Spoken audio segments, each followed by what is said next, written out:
یہ بٹ صاحب یہ بخاری صاحب بہت پان نفر مے بخاری صاحب ترے ملاقات کرم ٹوٹل اور اگر مے باسان انشاءاللہ ونکس تہ گھس بخاری صاحب نش تمس آس ذہنس مز نہیں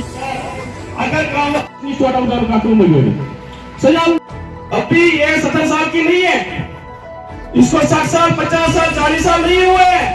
یہ خالی 1 سال کی بات ہے، بات ضرور ہوگی۔ بہرحال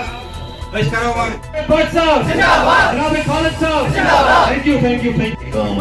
گھن حل گھن باقی اس تھوت پن پروگرام مے الطاف صاحب ست کت کرم اوتر انڈسٹری پیکیج گو الطاف تہ بوزم ریڈیوس پہ الطاف صاحب دو 500 کروڑ سے کر انویسٹ مز نئی نئی نئی پتہ سمکھس بہ الطاف صاحبس بس پور رات اعلان دن آ مے کور اعلان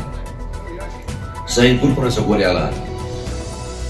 فل گروپ تمن فل گروپ دس بہت کور ٹھیک سے اعلان کور بار ہم کت لگان انڈسٹری دن ثہ کیا ونان دس کپوارس لاگ 2.5 کروڑ تہ کپوارہ ڈسٹرکٹس 2.5 کروڑ لاگ کپوارہ ڈسٹرکٹس 2.5 لاگ یپر کوچی پلوام چھ بناون کت خالد راٹھور صاحب آفسس پہ 24 گھنٹہ آسان کھانا چیز ڈائریکٹ فون کران اس ہندوارے اس یہ پرابلم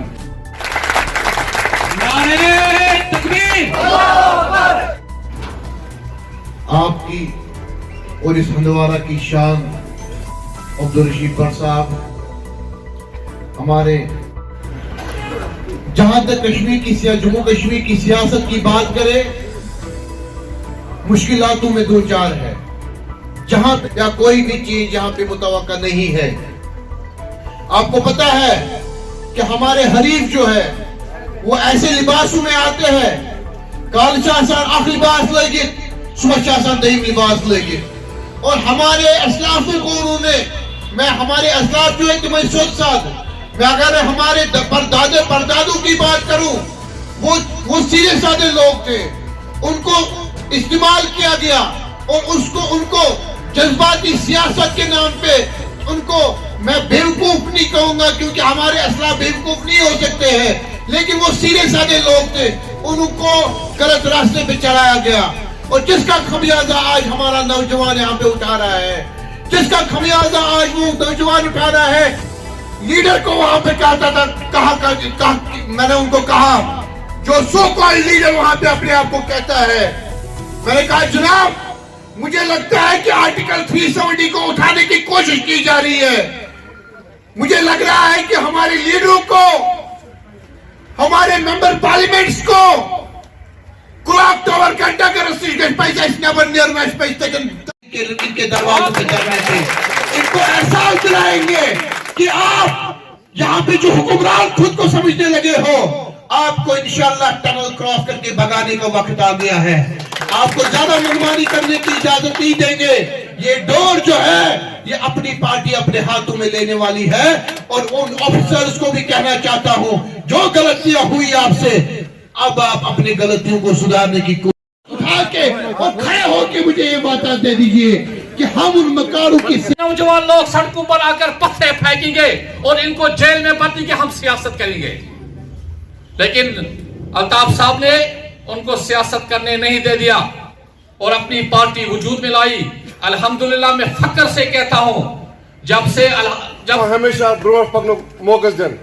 کت کرن موقع دن مت گئی لگ بھگ 15 ور درا میون فادر پی سی کانفرنس مز بہ دراوس میری فیملی درائے مے کر انشاءاللہ شکر خدایس کن اس رزلٹ آز برونکن محنت کر تہ جو محنت فرض بنا کے مگر ہمارے پاس وسائل نہیں ہے جناب۔ آپ نے ٹریول کیا سری نگر سے کپوارہ اس ٹائم ہندوارہ وہ ہو رہے ہیں باقی ڈسٹرکٹس میں جیسے ہو رہے ہیں۔ آج ہم نے ہندوارہ کنسٹیچوئنسی میں جو ہمارے یوتھ کے ہمارے ایکٹیوسٹس ہیں اور آفس بیئرز ہیں ان کے ساتھ گیٹ ٹوگیدر کرنے کا ایک ہم نے پروگرام رکھا تھا، اسی سلسلے کی ایک کڑی ہے۔ کیا لگ رہا ہے کہ الیکشن کا بگل بجنے لگے گا؟ دیکھیے جناب الیکشن کا بگل جب بھی بجے گا، ہم نے کبھی الیکشن کی سیاست کی نہیں ہے، یہ واحد ایک پارٹی ہے، یہ تب وجود میں آ گئی جب ہر کہیں سے ہو کا عالم تھا، لوگ پریشان تھے، لیکن ایک ایسا گروپ ہمارے قائد الطاف بخاری صاحب کی سربراہی میں نکلا، چاہے یہاں پہ زمین کی بات ہو، چاہے یہاں پہ یواؤں کی روزگار کی بات ہو، چاہے ڈومسائل کا مسئلہ ہو، واحد ایک ہی تنظیم ہے اس ٹائم پہ جو لوگوں کے لیے بات کرنے نکلی۔